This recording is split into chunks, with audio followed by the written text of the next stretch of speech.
মুম্বাই কথায় আছে যে এই শহর কখনো ঘুমায় না। এই ব্যস্ত শহরে এক রাতে খুন হয় সুন্দরী এক তরুণী। খুনের সন্দেহটা শহরের সবচেয়ে বড় রাজনৈতিক নেতা আর প্রভাবশালী ব্যক্তির একমাত্র ছেলে শহরিয়ার উপরে এসে পড়ে। আর সন্দেহ করাটাও স্বাভাবিক, কারণ সেই রাতে গাড়ি থেকে মেয়েটার লাশ ফেলার সময় এক চাওয়ালা তাকে দেখে ফেলেছিল। সব সাক্ষী যখন শহরিয়ার বিপক্ষে, তখনই শহরের সবচেয়ে নামকরা উকিল অর্জুন, যে আজ পর্যন্ত কোনো কেস হারিনি, সেই শহরিয়ার কেসের দায়িত্ব নেয়। অর্জুন কেস নেওয়ার পরেই বদলে যায় পুরো গল্পটা। একে একে সব সত্য তার সামনে বের হয়ে আসতে শুরু করে, আর বের হয়ে আসে এই খুনের আসল মাস্টারমাইন্ড, যে একদম নিখুঁত ভাবে এই খুনের প্ল্যানিং করেছিল। আর যখনই এই মাস্টারমাইন্ডের মনে হয় সে সবাইকে ধোঁকা দিয়ে ফেলেছে, তখনই শুরু হয় আসল খেলা। এমনই এক শ্বাসরুদ্ধকর ক্রাইম থ্রিলার আর অকল্পনীয় সব টুইস্টে ভরা গল্প নিয়ে আজ এক্সপ্লেইন করব সম্প্রতি মুক্তিপ্রাপ্ত মুভি ইক্কা। সহজ কথায় যার অর্থ তুরুপের তাস। রাত বেশ গভীর। শহরের জনপ্রিয় এক নাইট ক্লাবে শহরের নামকরা এক বিজনেসম্যানের ছেলে শহরিয়া সুন্দরী এক মেয়ের সাথে ড্রিঙ্কস করতে করতে গল্প করছে। হঠাৎই দুইজন গল্প করতে করতে পার্টি থেকে বের হয়। বেশ রাত হয়ে যাওয়ায় রাস্তায় তেমন কেউ নেই। শুনশান এক রাস্তায় কালো গাড়ি থামতেই রাস্তার অপর পাশে থাকা চাওয়ালা খুশি মনে গাড়ির কাছে চা নিতে গেলেই আচমকা মেয়েটা রক্তাক্ত অবস্থায় গাড়ি থেকে রাস্তায় পড়ে যায়। সাথে সাথে গাড়িটা সেখান থেকে চলে যায়। মেয়েটাকে এই অবস্থায় দেখে চাওয়ালা বেশ ঘাবড়ে যায়। পরের দিন সকালে ছোট বাচ্চাদের সুইমিং কম্পিটিশনে শহরের নাম করা উকিল অর্জুনের মেয়ে পার্টিসিপেট করেছে। পাশেই তার মা অবন্তিকা খুশিতে মেয়ের জন্য হাত তালি দিচ্ছে। অর্জুন তখন এক সেমিনারে বলছে যে আইন কেন যেন গরিব আর বড়লোকের জন্য সমান হয় না। এদিকে সাঁতারের মাঝে হঠাৎই সামাইরার নাক থেকে রক্ত বের হলে সে পানির মধ্যেই বেহুশ হয়ে যায়। অবন্তিকা অর্জুনের পিএকে কল দিয়ে জানাতেই অর্জুন খবর পেয়ে দ্রুত হাসপাতালে আসে। সামাইরা বরাবরের মতোই চিল মুডে বাবাকে বলে সে একদম ঠিক আছে। সাঁতারের সময় নাক থেকে রক্ত বের হওয়া কোনো অস্বাভাবিক কিছু না। তখনই নার্স এসে জানায় তারা আজই সামাইরাকে বাসায় নিয়ে যেতে পারবে। বাবা মা দুজনেই ডক্টরকে সামাইরার বিষয়ে জিজ্ঞেস করলে ডক্টর জানায় এভাবে নাক থেকে রক্ত বের হওয়া অস্বাভাবিক কিছু না, তবে আমি কিছু টেস্ট করাবো। আচ্ছা, সামাইরা কি আপনাদের একমাত্র মেয়ে? প্রশ্নটা শুনে দুজনেই বেশ অবাক হলেও হেসে বলে হ্যাঁ, কিন্তু এমন প্রশ্ন কেন করছেন? ডক্টর বেশ রহস্যময় কণ্ঠে বলে না, আসলে আমি সব জেনে রাখছি, আপনাদের ব্লাডও দিয়ে যাবেন, কিছু টেস্ট করাতে হবে। বলেই ডক্টর চলে যায়। গাড়িতে অর্জুনের পিএ কল দিয়ে জানায় তার সাথে অমৃতপাল আর্জেন্ট কথা বলতে চায়। মেয়ের উপর থেকে এত বড় ধকল যাওয়ায় অর্জুন সরাসরি মানা করে দেয়, কারণ সে আজ শুধু পরিবারকেই সময় দিবে। কল কেটে বেশ চিন্তিত হয়ে বলে আগে জানতাম ডক্টরের হাতের লেখা বোঝা যায় না, কিন্তু আজ তো ডক্টরের কথাও বুঝলাম না। তাহলে কি সামাইরার ভয়ানক কিছু হলো? খবরে বলা হয় নাম করা বিজনেসম্যান আর জাতীয় নির্বাচনের নমিনি হর্ষবর্ধনের ছেলে শৌরিয়ার বিরুদ্ধে সোমা মিত্তাল নামের এক মেয়েকে খুনের চেষ্টার কেস করা হয়েছে। এবারও কি টাকা আর ক্ষমতার কাছে ন্যায় বিচার হেরে যাবে? অর্জুনের সিনিয়র অমৃতপাল কল দিয়ে জানায় কাল তারা শৌরিয়ার কেস নিয়ে ডিসকাস করতে হর্ষবর্ধনের বাড়িতে যাবে। হাসপাতালে কোমায় থাকা সোমার পাশে বসে তার মা ও টিভিতে এই খবর দেখছে। অমৃতপালের সাথে অর্জুন হর্ষবর্ধনের বাড়িতে আসলেই খবরে দেখে নাম করা সরকারি উকিল গোপাল এই কেস নিয়েছে। তার মতে এটা ওপেন অ্যান্ড শাট কেস, তাই যেভাবেই হোক সোমার অপরাধী শৌরিয়ার সাজা নিশ্চিত করবে। এই খবর দেখে হর্ষবর্ধন অর্জুনকে বলে আসলে আমার সফলতা কিছু মানুষের ঈর্ষার কারণ হয়ে গেছে, এই জন্যই তারা আমার ছেলের বিরুদ্ধে ষড়যন্ত্র করছে। আর তাছাড়াও তোমার ল ফার্ম বহু বছর ধরে আমাদের সব কেস সামলিয়ে আসছে, তাই তুমি যদি শৌরিয়ার কেস না লড়ো, মিডিয়া শৌরিয়াকেই দোষী ভাবতে শুরু করবে। তাই তোমাদের মধ্যে অতীতে যা হয়েছে সব ভুলে এই কেসটা নাও। বলে শৌরিয়াকে ডাকলে শৌরিয়া বেশ ভাব নিয়ে এসে বলে তাহলে কি আমরা এখন এই কেস নিয়ে ডিসকাস করব? অর্জুন সাফ সাফ জানিয়ে দেয় তার পক্ষে শৌরিয়ার কেস নেওয়া সম্ভব না।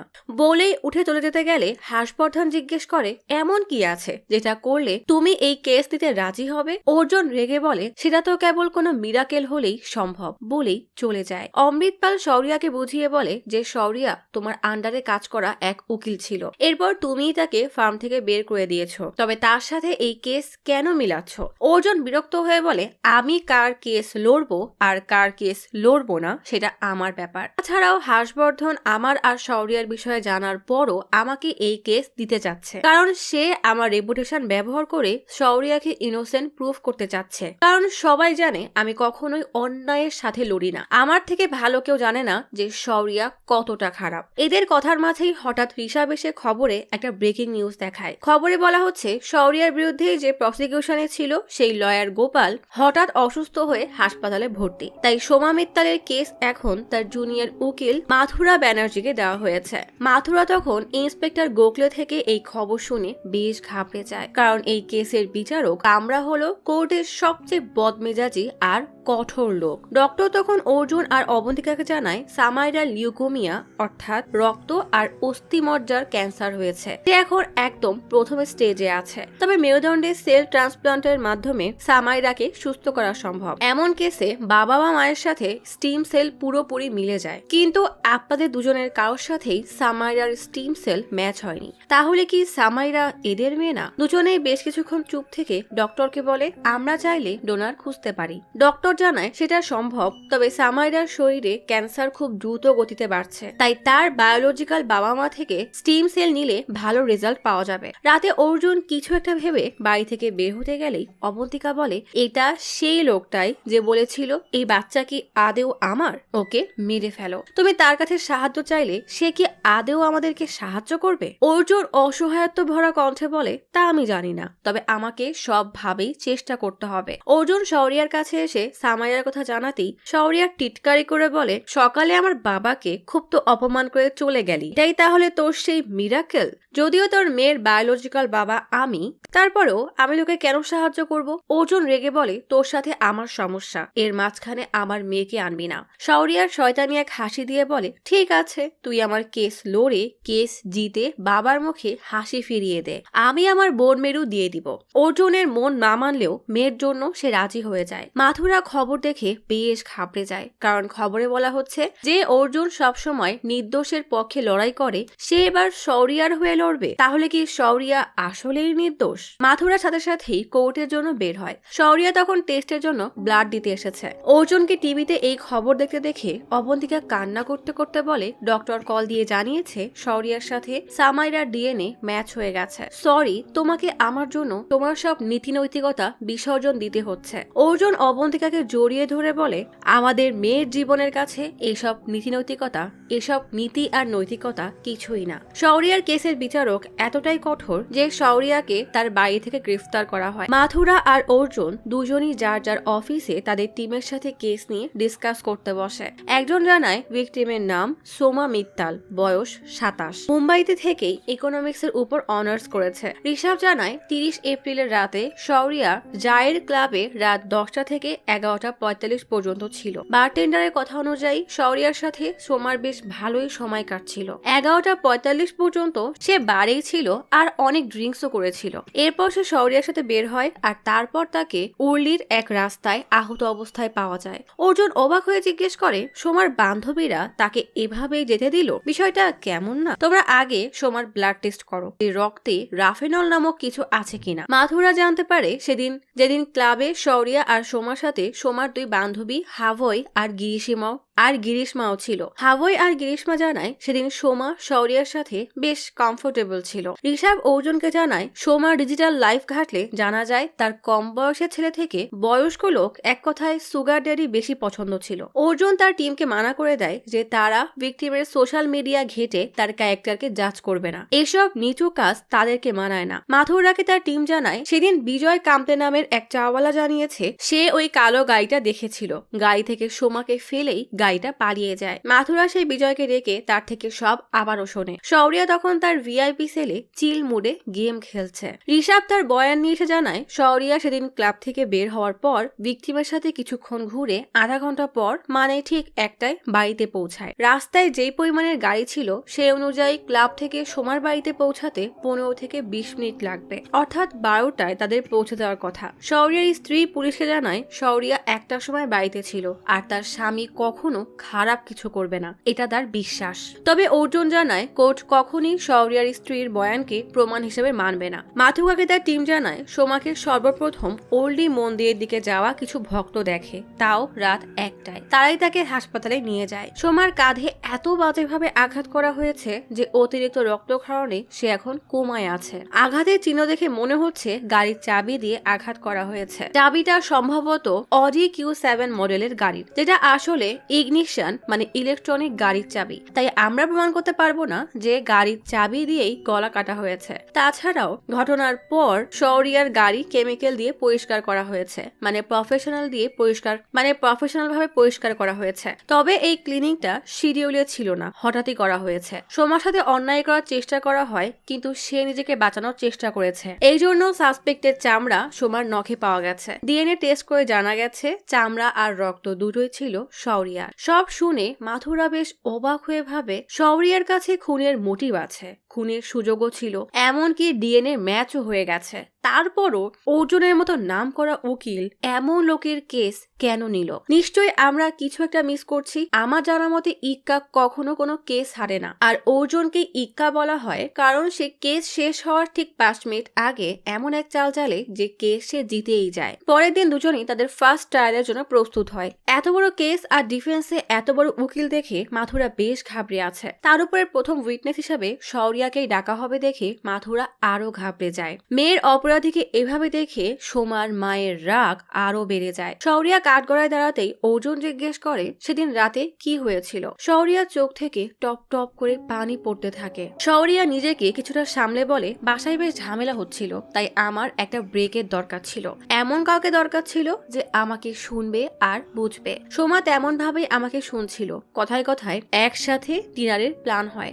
আমরা একসাথে ক্লাব থেকে বের হওয়ার পর গাড়িতে বসে গল্প করছিলাম। কথায় কথায় আমি সোমার কাছে যাওয়ার চেষ্টা করলেই সোমা হঠাৎই আমার উপর হামলা করে। হয়তো সে এমন কিছু আশা করেনি। এরপর আচমকায় দরজা খুলে দৌড়াতে শুরু করে। আমার খুব খারাপ লাগছিল, তাই ওর পেছনে গিয়ে ওকে সরি বলতে চাচ্ছিলাম, কিন্তু সাহস হয়নি, তাই বাসায় ফিরে যাই। এখন আফসোস হচ্ছে সেদিন ওকে যদি থামাতাম হয়তো আজ ওকে কোমায় থাকতে হতো না। স্বামীর মুখে এসব শুনে প্রচন্ড রেগে শৌর্যার স্ত্রী কোর্ট থেকে বের হয়ে যায়। অর্জুন জিজ্ঞেস করে ক্লাবের ক্যামেরায় 11:45-এ আপনাকে আর সোমাকে একসাথে দেখা গেছে। এর ঠিক 15 মিনিট পর সোমাকে ওল্ডির রাস্তায় দেখা গেছে। তাহলে ওর এই অবস্থা কে করেছে বলতে পারবেন? শৌর্যা আগের মতোই কান্না করতে করতে বলে আমি জানি না, আমি ক্লাব থেকে ওল্ডি যাই, তারপর সরাসরি জুহুতে আমার বাড়িতে যাই, তখন সময় 1টার কাছাকাছি হবে।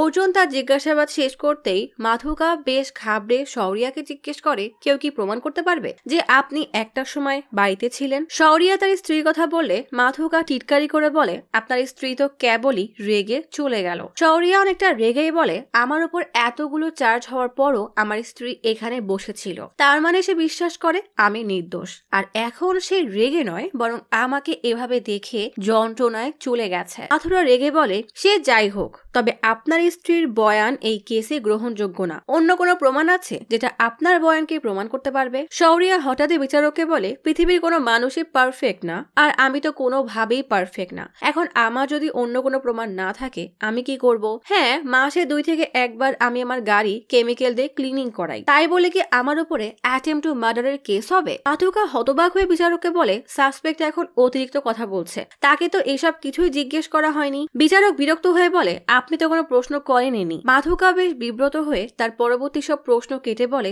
তার আর কিছুই বলার নেই। অর্জুন বলে কেসটা খুবই সহজ। ক্লাবে আমার ক্লায়েন্ট আর সোমার মধ্যে ভালো বন্ধুত্ব হয়, তারা একসাথে ওল্ডি যায়। গাড়ির মধ্যে আমার ক্লায়েন্ট সোমার কাছাকাছি যাওয়ার চেষ্টা করলে সোমা গাড়ি থেকে নেমে যায় আর আমার ক্লায়েন্ট তার বাসায় চলে যায়। ব্যাস, এখানে আমার ক্লায়েন্টের কোনো দোষই নেই। মাথুকা রেগে জিজ্ঞেস করে আপনার কাছে এই বয়ানের কোনো প্রমাণ আছে? অর্জুন বিরক্ত হয়ে বলে সেটা প্রমাণ করার কাজ আপনার, আমার না। এই নিয়ে দুজনের মধ্যে কথা কাটাকাটি শুরু হয়ে গেলে বিচারক এই কেসের পরের শুনানির ডেট দিয়ে দেয়। বাইরে বের হলেই দেখা যায় সাধারণ জনতা শহরিয়ার উপরে রেগে আছে। তাদের দেখে শহরিয়া শয়তানি এক হাসি দিয়ে অর্জুনকে বলে, আমাকে প্রথম উইটনেস করে ভালোই করেছো, এবার তো আমার সাথে হাসো, যেন সবাই মনে করে আমরা এক টিমে আছি। অর্জুন কি আর এসবে পাত্তা দেওয়ার সময় আছে? সামাইরাকে সুইমিং চ্যাম্পিয়নের ট্রফি নেওয়ার জন্য ডাক দিতেই তার ক্লাসমেটটা দেখায় সবাই কিভাবে সামাইরার বাবার ছবি নিয়ে ট্রল করছে। সামাইরাকে বলে, তোর তো লজ্জা পাওয়া উচিত, তোর বাবা এমন এক অন্যায়কারীকে কিভাবে ডিফেন্ড করছে। সামাইরা রেগে তাদের সাথে মারামারি করলে বাবা মা তাকে স্কুল থেকে নিয়ে আসে। সামাইরাকে মা বলে, তুমি তো নিজেই বললে ওরা তোমার বাবার নামে মিথ্যা বলছিল, তাহলে ওদেরকে বিশ্বাস কেন করবে? এরপর আর কখনোই মারামারি করবে না, বরং ওদেরকে ইগনোর করবে। সামাইরা বাবাকে শক্ত করে জড়িয়ে ধরতেই হঠাৎ তার নাক থেকে গলগল করে রক্ত পড়তে থাকে। মেয়ের এমন অবস্থা দেখে অর্জুনের চিন্তা আরো বেড়ে যায়। অবন্তিকা বলে, কেস নিয়ে যেভাবে প্রশ্ন উঠছে আমার তো ভয় করছে, আসল সত্য বাইরে আসলে আর সামাইরা সেটা জেনে গেলে কি হবে? অর্জুন বলে, এমন কিছুই হবে না, এখন আমার শুধু একটাই চিন্তা, যে ডোনার পাই না পাই আমাকে এই কেস জিততে হবে, যে কোনো মূল্যে আমার মেয়েকে বাঁচাতে হবে।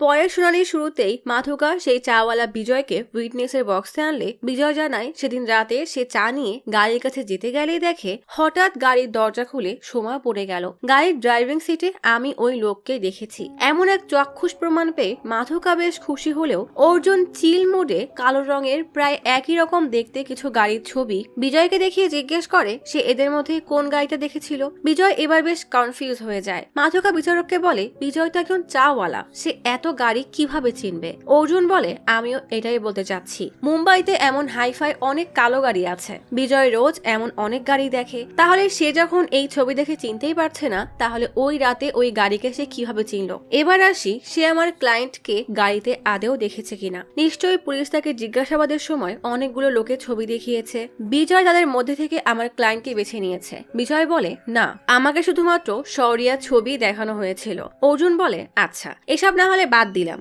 আপনি এটা বলেন যে সোমাকে আপনি কিভাবে চেনেন? বিজয় জানায় সে তার সাইকেল সোমাদের অ্যাপার্টমেন্টের পাশেই রাখতো, সেভাবেই সোমাকে সে চেনে। অর্জুন জিজ্ঞেস করে, তাহলে সেদিন রাতে আপনি সোমাকে রাস্তায় ওভাবে ফেলে কেন গেলেন? বিজয় ঘাবড়ে বলে, পুলিশের কেসে ফেসে যাব সেই ভয়তে আমি পালিয়ে যাই। অর্জুন রেগে বলে, তার মানে কি আপনিও এই কেসে জড়িত?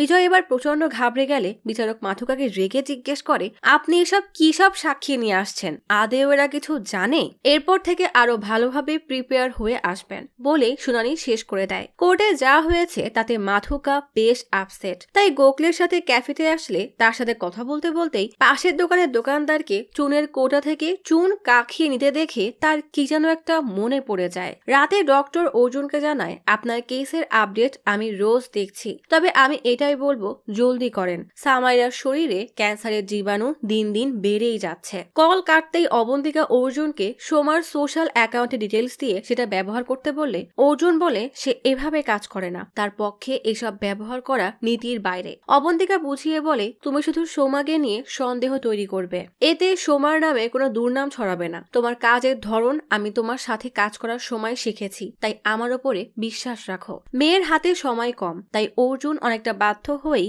ডিজিটাল লক ব্যবহারে রাজি হয়ে যায়। একদিকে সোমার মা মেয়ের জ্ঞান আসার অপেক্ষায় আছে, আর অপরদিকে অবন্তিকা এবং অর্জুন মেয়েকে কেমো দেওয়াতে নিয়ে এসেছে। পরের দিনের শুনানিতে কোর্টে ঢোকার সময় সোমার মা হঠাৎ অর্জুনের সামনে এসে দাঁড়ায়। সোমার মা বেশ ঘাবড়ে বলে, আপনি কি আজ অভিমন্যুকে ডাকবেন? অভি আমার মেয়ে সম্পর্কে কিছুই জানে না, এই দেখেন আমার মেয়ে কত ট্যালেন্টেড, ICAI এর মতো কম্পিটিশনে পুরো ইন্ডিয়ায় তৃতীয় হয়েছিল, CA হওয়ার প্রিপারেশন নিচ্ছিল। অর্জুন বুঝিয়ে বলে, আমি তো শুধুমাত্র আমার কাজ করছি। সোমার মা বলে, আমার মেয়েটা তো সহজ সরল, আর এই আইন তো সোমার মতো মেয়েকে বাঁচানোর জন্যই তৈরি হয়েছিল, তাহলে কেন ওই কালপ্রিটকে সাহায্য করছেন? নিজের মেয়েকে রোজ চোখের সামনে তিলে তিলে মরতে দেখার যন্ত্রণা আপনি কখনোই বুঝবেন না বলেই রেগে চলে যায়। আর অর্জুন চুপচাপ সেখানে দাঁড়িয়ে থাকে, কারণ তার হাত বাঁধা। শুনানির শুরুতেই অর্জুন অভিকে জিজ্ঞেস করে, আপনি আর সোমা রিলেশনে ছিলেন তাই না? অভি জানায়, হ্যাঁ, সে সোমাকে খুব ভালোবাসে।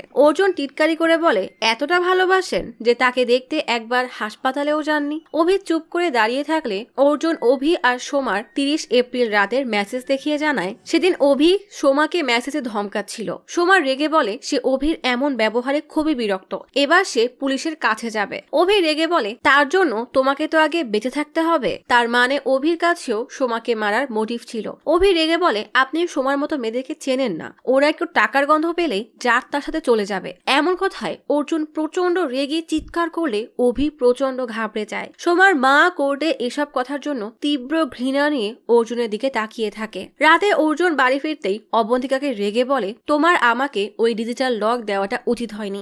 আজ ওই লগের জন্য একটা মা তীব্র অপমানিত আর লজ্জিত হয়েছে।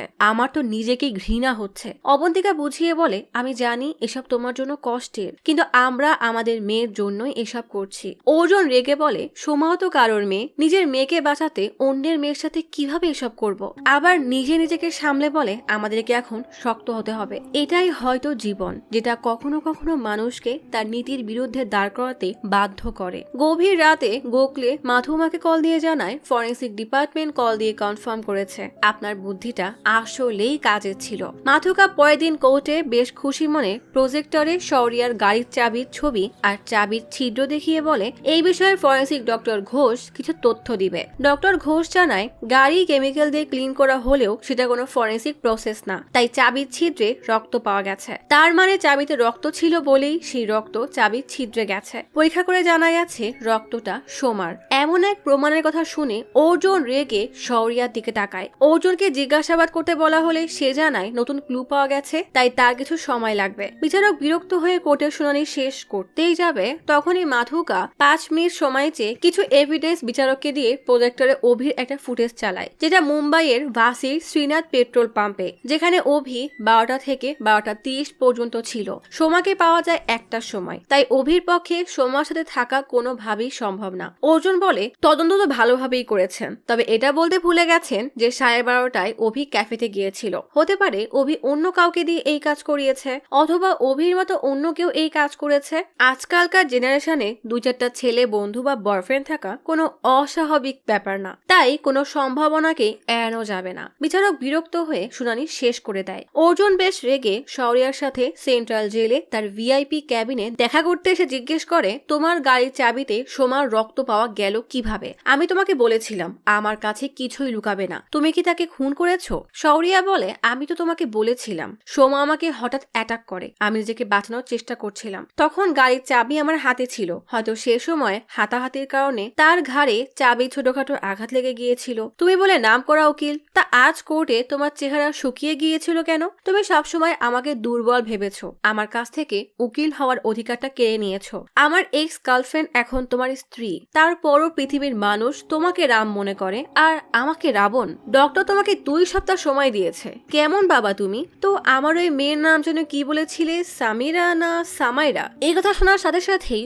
অর্জুন শৌরিয়াকে জোরে একটা ঘুষি দিয়ে বলে সামাইরা আমার মেয়ে। শৌরিয়া বলে মেয়ের এমন অবস্থায় বাবার উপর দিয়ে কি যায় সেটা আমি বুঝতে পারছি, তবে আজ আমি তোমাকে কেস থেকে ছুটি দিয়ে দিচ্ছি। এই কথা শোনার সাথে সাথেই অর্জুন বলে আমার ভুল হয়ে গেছে, আমি যেভাবেই হোক তোমাকে বাঁচানোর কোনো না কোনো পথ খুঁজে বের করছি। অপরদিকে সামাইরার অবস্থা ভীষণ খারাপ হয়ে গেছে। এই খবর পেতে অর্জুন তাড়াতাড়ি হাসপাতালে আসে। হঠাৎ করে সোমার অবস্থাও ভীষণ খারাপ হয়ে যায়। ডক্টররা অনেক চেষ্টা করেও তাকে বাঁচাতে পারে না। ঋষভ অর্জুনকে কল করে জানায় সোমা মারা গেছে। এবার এই কেস অ্যাটেম্প টু মার্ডার থেকে সরাসরি মার্ডার কেস হয়ে গেছে। মেয়ের মৃত্যুর খবরে সোমার মা কান্নায় ভেঙে পড়ে, আর অপরদিকে অর্জুন সামাইরার বিছানার পাশে মনমরা হয়ে বসে থাকে। স্বামী কিভাবে দেখে অবন্তিকা জেলখানায় শৌরিয়ার সাথে দেখা করতে আসে। অবন্তিকাকে দেখে শৌরিয়া বলে আমাকে এখনো মিস করো তাই না? আমি এখনো তোমার কথাই ভাবি, ভালোবাসা কখনো মরে না তাই না? অবন্তিকা রেগে বলে তুমি তো শুধুমাত্র নিজেকেই ভালোবাসতে পারো, আর তুমি কখনোই বদলাবে না। শৌরিয়া বলে যে বলে বদলায় তাদের আসলে সত্য বলার সাহস নেই। তোমার বয়স তখন 22, তখন তুমি চাইতে আমরা সংসার করি, কিন্তু আমি তা চাইতাম না। আমি চাইতাম নিজের স্বাধীনতা উপভোগ করতে। 3 বছর আমি তোমাকে পাগলের মতো ভালোবেসেছি, আর তুমি চোখের এক পলকেই সবকিছু শেষ করে দিয়েছো। এরপর তুমি সেই লোকটাকে বিয়ে করলে যে তোমাকে সব সময় চাইতো। 13 বছর আমি তোমার এবং আমার মেয়ের মুখ দেখিনি। এটা আমার জন্য শাস্তি ছিল, স্বাধীনতা না। অবন্তিকা বলে অর্জুন আমাকে ভালোবাসতো আর সম্মান সম্মানও করত। তুমি তো বলেছিলে আমি আমার বাচ্চা নষ্ট করে তোমার জন্য 10 বছর অপেক্ষা করি। আমি মা হতে চেয়েছিলাম, কিন্তু তুমি সবসময় শুধুমাত্র নিজের কথা ভাবো। পৃথিবীর সবাই তোমার নাটকে পা দিতে পারে, কিন্তু তুমি আমাকে ফাঁসাতে পারবে না। সামারার উপর তোমার কোনো অধিকার নেই, সে শুধুমাত্র অর্জুনের মেয়ে। শৌরিয়া বলে, ভালোই তো, তোমার আর আমার গল্পের ভিলেন আমি, আবার অর্জুন এবং আমার গল্পের ভিলেনও আমি, আর এখন আমার আর মেয়ের গল্পের ভিলেনও আমাকেই বানালে। যাই হোক, কিন্তু এখন প্রশ্ন হচ্ছে তুমি এখানে কেন এসেছো? অর্জুন তার মেয়ের জীবন বাঁচাতে তোমাকে এখানে পাঠিয়েছে প্রেমের নাটক করতে। এই কথা শোনার সাথে সাথেই অবন্তিকা শৌরিয়াকে কষিয়ে এক চড় মেরে বলে, আমি এখানে এসেছি শুধুমাত্র আমার মেয়ের জন্য, আর অর্জুন সেটা জানেও না। তোমার যা ইচ্ছা করতে পারো, তাতে আমার কিছুই যায় আসে না। সোমার মৃত্যুর পর মিডিয়া আর জনগণ সবাই অর্জুনের উপর রেগে যায়, কারণ সবার ধারণা সারা জীবন সত্যের জন্য লড়াই করা অর্জুন সোমার সাথে অন্যায় করছে। শৌরিয়ার বাবা জেলে দেখা করতে এসে শৌরিয়াকে বলে, তুমি একটা অপদার্থ সন্তান। ভালো হয়েছে 15 বছর আগে অর্জুন তোকে আইনজীবী পদ থেকে বহিষ্কার করেছিল। শৌরিয়ার বাবা অর্জুনকে বলে, যত তাড়াতাড়ি পারো কেসটা শেষ করো, আমি তোমাকে অনেক বিশ্বাস করি। শৌরিয়ার বাবা চলে গেলেই শৌরিয়া অর্জুনকে বলে, ঠিক এ কারণেই আমি ওকালতিকে এত পছন্দ করতাম। অর্জুন বলে, তোমার নিজের দোষে তুমি উকিল হতে পারোনি। এই কেসটা জিতে আমি তোমার কাছ থেকে আমার মেয়ের জন্য বোন মেরু নিয়ে যাব। পরের দিন কোর্টের শুনানিতে অর্জুন ফরেন্সিক ডক্টর হাকিমকে জিজ্ঞেস করে, এই কেসে যে ফরেন্সিক স্যাম্পল পাওয়া গেছে আর তার ভিত্তিতে যে রিপোর্ট বানানো হয়েছে সেটা কি 100% ঠিক আছে? ডক্টর হাকিম বলে, ব্লাড রিপোর্টের ভিত্তিতে আমরা অপরাধী সাব্যস্ত করতে পারি। অর্জুন বলে, তাহলে তো ডক্টর ঘোষ সেই একই কাজ করেছে। ডক্টর হাকিম বলে, গাড়ির কি হলে যেই রক্ত পাওয়া গিয়েছিল সেটা খুবই অল্প পরিমাণের। কেমিক্যাল দিয়ে গাড়ি ধোবার কারণে রক্তের মান খারাপ হয়ে গিয়েছিল, আর ডিএনএ পরীক্ষার জন্য অনেক বেশি পরিমাণে রক্তের দরকার হয়, তাই এতটুকু রক্ত দিয়ে ডিএনএ পরীক্ষা সম্ভব না। এটুকু রক্ত দিয়ে যে উপায় অবলম্বন করা যাবে সেটা হচ্ছে পিসিআর টেস্ট, আর পিসিআর টেস্ট দিয়ে আপনি কখনোই 100% সঠিক রেজাল্ট পাবেন না। অর্জুন বলে, তাহলে আপনি বলতে চাচ্ছেন ডক্টর ঘোষ রক্তের পরিমাণ আর কেমিক্যালের ফলে রক্তের আসল স্যাম্পলের যে ক্ষতি হয়েছে তার গুরুত্ব না দিয়েই পরীক্ষা করে গেছে? কিন্তু ডক্টর ঘোষ তো বলেছিল ফরেন্সিক কখনো মিথ্যা বলে না। তাহলে কি ডক্টর ঘোষের রিপোর্ট দ্বারা কোনো সম্মানিত মানুষকে অপরাধী প্রমাণ করা যাবে? ডক্টর হাকিম বলে, এমন প্রমাণের ভিত্তিতে কাউকেই সাজা দেওয়া সম্ভব না। কোর্টের শুনানি শেষ হলেই আদালত থেকে বের হওয়ার সময় সোমার মা মাথুয়াকে বলে, আমার মেয়েটা মারা গেছে, জানি না ন্যায় বিচার পাওয়ার জন্য তাকে আর কতবার মরতে হবে। আমার মনে হয় না আমরা এই কেস জিততে পারবো। বাসায় ফিরে মাথুয়া এই কেস নিয়ে আরো স্টাডি করতে শুরু করে। পরদিন সকালে নিজের অফিসে ফিরে মাথুয়া তার জুনিয়রদেরকে বলে, এমনটা হতেই পারে না, এত বড় ঘটনা ঘটে গেল মুম্বাইতে আর কেউ কিছু দেখলো না। প্রত্যেকটা অলি গলিতে খোঁজ নাও, নিজেদের সব সোর্স কাজে লাগাও, যেভাবে পারো কোনো না কোনো ক্লু খুঁজে বের করো। অপরাধী কোনো না কোনো প্রমাণ অবশ্যই রেখে গেছে। মাথুয়ার টিমমেটরা পুলিশের টিমের সাহায্য নিয়ে সেই নাইট ক্লাব থেকে শুরু করে মুম্বাইয়ের প্রত্যেকটা জায়গা তন্ন তন্ন করে প্রমাণের খোঁজ করতে থাকে। সিসিটিভি থেকে শুরু করে অলিতে গলিতে থাকা সবাইকে জিজ্ঞেস করলেও এই কেসের কোনো তথ্য পাওয়া যায় না। এরই মাঝে হঠাৎ একদিন একটা ছেলে মাথুয়ার অফিসে এসে একটা গুরুত্বপূর্ণ তথ্য দেয়। পরের শুনানিতে মাথুয়া বিচারককে বলে, আমার কাছে নতুন একটা সাক্ষী আছে। অর্জুন বলে, কেসের এই সময় এসে প্রসিকিউশন ইমোশন কাজে লাগিয়ে নতুন একটা সাক্ষী নিয়ে এসেছে। তারপরও বিচারক অনুমতি দিলে মাথুয়া সুধাকর নামে সেদিনের লোকটাকে কাঠগড়ায় ডাকে। আদালতের স্ক্রিনে একটা ছবি দেখিয়ে মাথুয়া জিজ্ঞেস করে, আপনি কি এই হোস্টেলে থাকেন? সুধাকর বলে, হ্যাঁ। মাথুয়া বলে, তার মানে যেখানে ঘটনাটা ঘটেছিল তার একটু সামনেই সুধাকর থাকে। সুধাকর বলে, পরের দিন ভোরবেলায় আমার ট্রেন ছিল, তাই আমি ব্যাগ গুছাচ্ছিলাম। আমি সেই সময় বেলকনিতে দাঁড়িয়েছিলাম, তখন রাস্তায় একটা কার অনেক জোরে ব্রেক করে। আমি ওই হোস্টেলের 3 তলায় থাকি, আর তখন ঘড়িতে 1:10 বাজে। অনেক দামি একটা গাড়ি থেকে ড্রাইভার নামলেই দেখা যায় লোকটা বেশ ঘাপেছিল। তবে আমি বিষয়টাকে পাত্তা না দিয়ে ঘরের ভিতরে চলে যাই। এরপর আমি বাবাকে মেসেজ করে জানাই সকাল 4টায় আমার ট্রেন। 5 থেকে 10 মিনিট পর আমি আবারও বারান্দায় আসি, এটা চেক করতে যে আমার উবার এসেছে কিনা। তখন আমি খেয়াল করি গাড়িটা তখনও রাস্তায় দাঁড়িয়ে আছে, আর লোকটা বেশ ঘাবড়ে ফোনে কারোর সাথে কথা বলছে। মাথুয়া জিজ্ঞেস করে, আপনি কি সেই গাড়িটাকে দেখলে চিনতে পারবেন? সুধাকর বলে, গাড়ি চিনতে না পারলে সেদিনের লোকটাকে ঠিকই চিনতে পারবো। আমার সামনে যে বসে আছে এটাই সেই লোক। মাথুয়া বিচারককে বলে, শৌরিয়া কোর্টে বলেছিল রাত 1টার সময় সে বাসায় ছিল, কিন্তু একটা মানুষ একই সময় 2টা জায়গায় কিভাবে থাকতে পারে? অর্জুন বিচারককে বলে, যেহেতু নতুন সাক্ষী এসেছে তাই আজকের মতো আদালত মুলতবি করে তাকে কিছুটা সময় দেওয়া হোক, কিন্তু বিচারক সেই বিষয়ে রাজি হয় না। অর্জুন তখন সুধাকরকে জিজ্ঞেস করে, আপনার কি ঠিক মতো সময়টা মনে আছে? সুধাকর বলে, আমি বলেছিলাম ঘরের ভিতরে এসে আমার বাবাকে মেসেজ করে করেছিলাম। আপনি চাইলে আমার মেসেজ চেক করতে পারেন। আমি 1:12 বাবাকে মেসেজ করেছিলাম। এদিকে ততক্ষণে অর্জুনের অ্যাসিস্ট্যান্ট সেই রাতের ফোন রেকর্ড বের করে অর্জুনের কাছে দেয়। অর্জুন সুধাকরকে বলে হয়তো সেই রাতে আপনি ভুল কাউকে দেখেছেন, কেননা তার কাছে সেই রাতে ফোন ছিলই না। সে তো নাইট ক্লাবে ফোন ভুলে রেখে এসেছিল। মাথুয়া বলে এমনও হতে পারে শৌরিয়ার কাছে আরো একটা ফোন ছিল। সুধাকর অলরেডি শৌরিয়াকে আইডেন্টিফাই করেছে, তাই শৌরিয়া যে সত্যি সেদিন বাসায় ছিল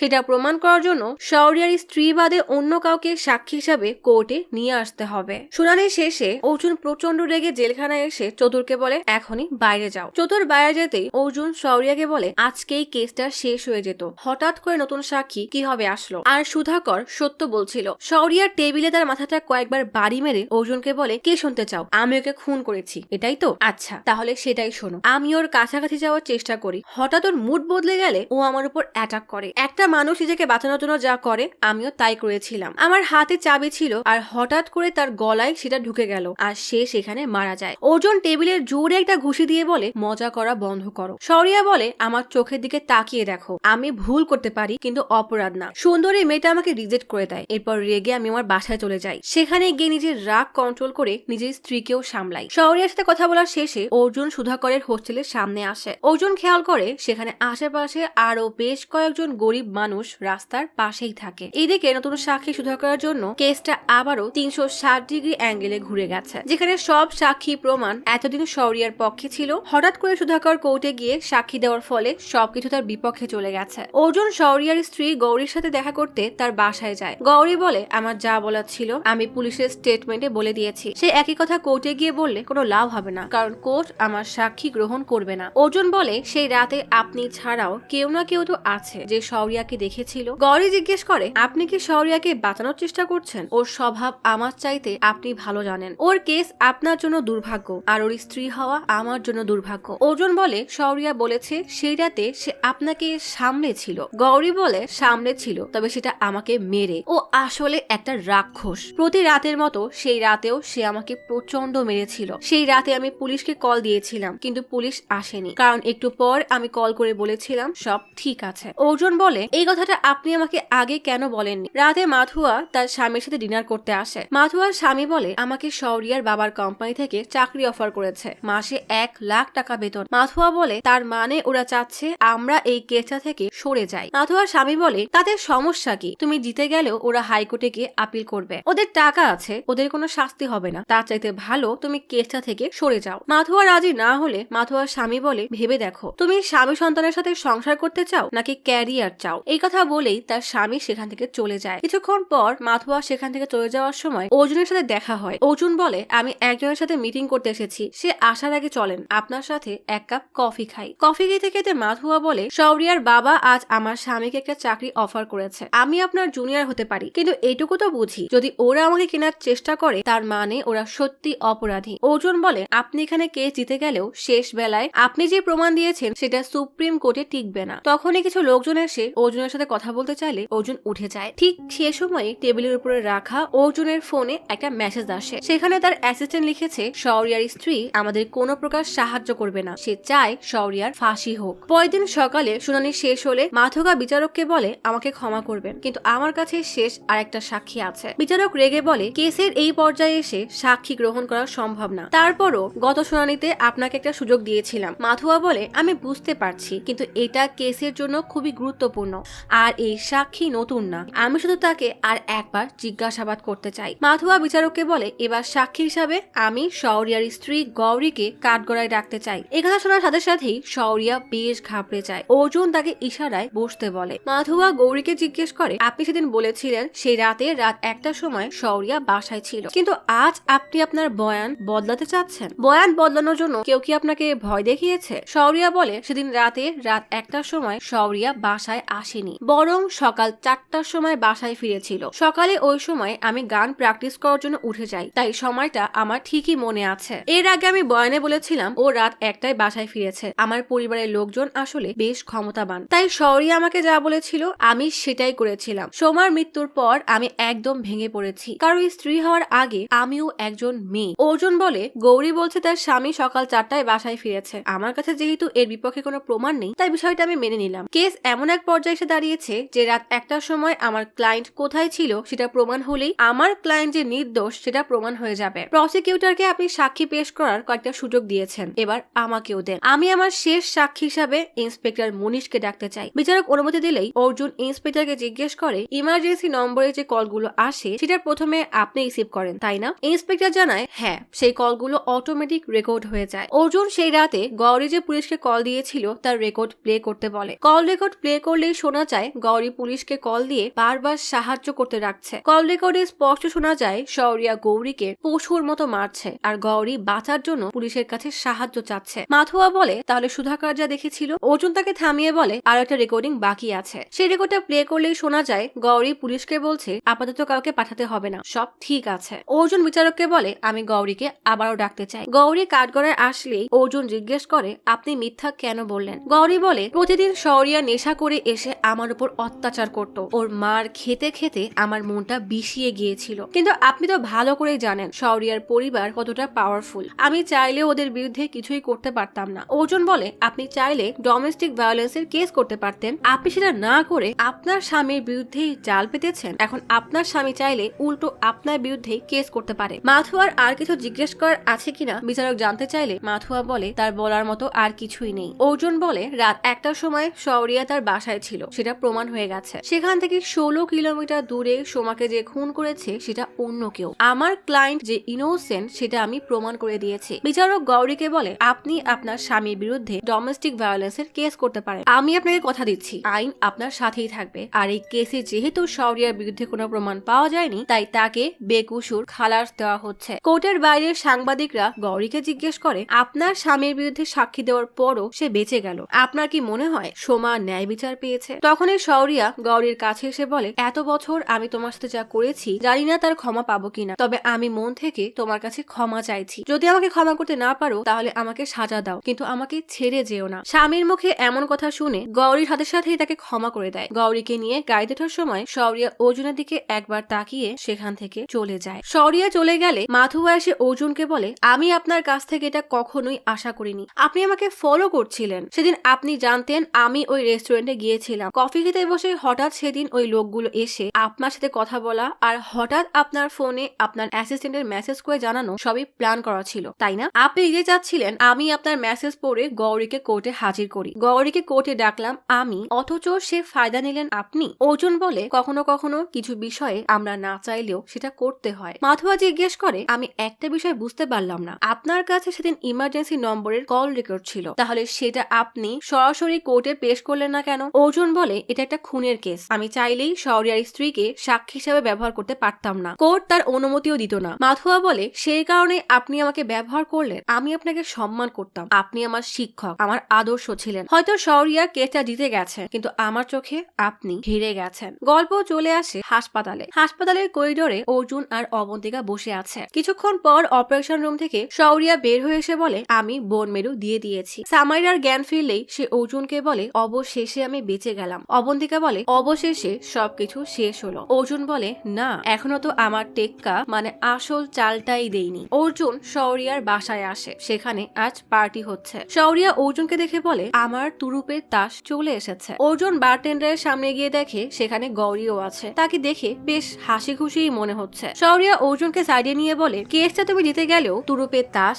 আমার হাতেই ছিল। অর্জুন বলে, অথচ আমি ভেবেছিলাম সব পরিশ্রম আমি করেছি, কিন্তু একটা জায়গায় তুমি ভুল করে ফেলেছো, সোমাকে খুন করে। আমি জানি তুমি কিভাবে সোমাকে খুন করেছিলে। গল্প চলে আসে সেই রাতে। রাস্তার পাশে গাড়ি থামিয়ে শৌরিয়া সোমার কাছাকাছি আসার চেষ্টা করতেই সোমা চিৎকার করতে শুরু করে। শৌরিয়া বেশ ঘাবড়ে যায়। দুজনের হাতাহাতির সময় শৌরিয়ার হাতে থাকা গাড়ির চাবিটা সোমার ঘাড়ে ঢুকে যায়। অর্জুন বলে, রাগেই তুমি সোমাকে মেরেছিলে ঠিকই, কিন্তু রক্ত দেখে তুমি নিজেও বেশ ঘাবড়ে গিয়েছিলে। তুমি ভয় পেয়েছিলে সোমা হয়তো মারা যাবে, তাই তাড়াতাড়ি তাকে গাড়ি থেকে ধাক্কা দিয়ে ফেলে সেখান থেকে পালিয়ে যাও। এখন তোমার একটা প্রমাণ দরকার ছিল যে তুমি সেই সময় ঘটনাস্থলে ছিলে না, যেটা দিয়ে প্রমাণ হবে তুমি সেখানে নয় বরং তোমার বাসায় ছিলে। তখন তোমার মনে হয় তোমার কাছে তো ফোন নেই, কারণ তুমি সেটা ক্লাবে ভুল করে রেখে এসেছো, তাই তুমি কিছুটা দূরে গিয়ে পিল্লাইয়ের ঘরের নিচে গাড়ি থামাও। ঠিক তখনই সুধাকর তোমাকে জানালা দিয়ে দেখে ফেলেছিল। তুমি রাস্তার পাশে একটা গরিব লোককে টাকা দিয়ে তার ফোনটা নিয়েছিলে। এরপর সেই ফোন থেকে গৌরীকে কল করে পুরো ঘটনা জানিয়েছিলে। সব শুনে গৌরী তোমার কথা মতো পুলিশ হেল্পলাইনে কল দিয়ে সাহায্য চাইবার অভিনয় করে, কিন্তু কিছুক্ষণ পরেই আবার কল করে পুলিশ পুলিশকে বলে সব ঠিক আছে, কারণ সে সময় যদি পুলিশ তোমাদের বাসায় যেত তাহলে সব প্ল্যান নষ্ট হয়ে যেত। অর্জুন বলে তুমি খুব ভালোভাবে জানতে গৌরী আমাকেও রেকর্ডিং পর্যন্ত ঠিকই পৌঁছে দিবে। সব শুনে শৌরিয়া বলে তুমি ব্রিলিয়ান্ট আর আমি জিনিয়াস, তাই দুইজন মিলে এনজয় করার সময় এসব ভাবার সময় নেই। কিন্তু একটা বিষয়, তুমি আমার আসল রূপ বুঝলে কিভাবে? অর্জুন বলে কিভাবে না, সঠিক প্রশ্ন করা শেখো মিস্টার জিনিয়াস। মনে আছে সেদিন জেলের ভিতর তোমাকে ননভেজ খাবার দেওয়া হয়নি আর চতুর গৌরীকে গুড়ি ভাবি বলেছিল কারণ তার উচ্চারণের সমস্যা? তুমি বলেছিলে গুড়ি না গৌরী ভাবি উচ্চারণ করতে পারো না। আমি সেদিন ফোন রেকর্ডেও শুনেছিলাম গৌরী যখন অভিনয় করে থানায় কল দিয়েছিল তখন পাশ দিয়ে গৌরীকে গুড়ি বলেছিল, মানে তোমার জায়গায় চাতুর পাশ থেকে গৌরীকে মারার অভিনয় করছিল। শৌরিয়া বুঝতে পারে সে যতই প্ল্যান করুক না কেন অর্জুন তাকে ঠিকই ধরে ফেলেছে। শৌরিয়া বলে এসব নিয়ে আর ভেবে লাভ নেই, বাসায় গিয়ে রিল্যাক্স করো। অর্জুন বলে এত ব্যস্ত কেন,